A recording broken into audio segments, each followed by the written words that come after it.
அஸ்ஸலாமு அலைக்கும். Hi friends. Friday morning பசங்களுக்கு லஞ்ச் பாக்ஸ்க்கு வெஜ் பிரியாணி தான் செஞ்சேன். நைட்டே காய், வெங்காயம், தக்காளிலாம் கட் பண்ணி வச்சுட்டேன். இஞ்சி பூண்டெல்லாம் அரைச்சி வச்சுட்டேன்.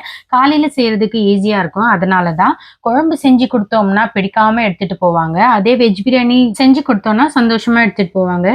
வெஜ் பிரியாணி வீடியோ நிறைய போட்டிருக்கேன். உங்களுக்கு தேவைப்பட்டுச்சுன்னா என்னுடைய லிங்கபிள்ல போய் பாருங்க. வெஜ் பிரியாணிக்கு முட்டை வேக வச்சு மசாலா போட்டு லஞ்ச் கட்டி அனுப்பிட்டேன். டிஃபனும் இதே சாப்பிட வச்சு அனுப்பிட்டேன். Chicken biryani, mutton biryani, veg biryani எது செஞ்சோம்னா பசங்களோட ஃப்ரெண்ட்ஸுக்கு ஒரு டிஃபன் பாக்ஸ் கட்டி கொடுங்கன்னு கேட்பாங்க.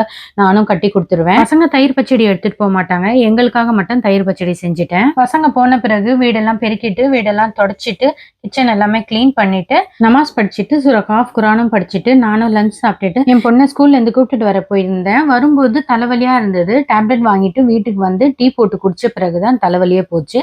பசங்களுக்கு பிரெட் ஜாம் கேட்டாங்க. நீங்களே போட்டு சாப்பிட்டுக்குங்கன்னு சொல்லிட்டு இந்த வீடியோ உங்களுக்கு பிடிச்சிருந்துச்சுன்னா சப்ஸ்கிரைப் பண்ணிடுங்க.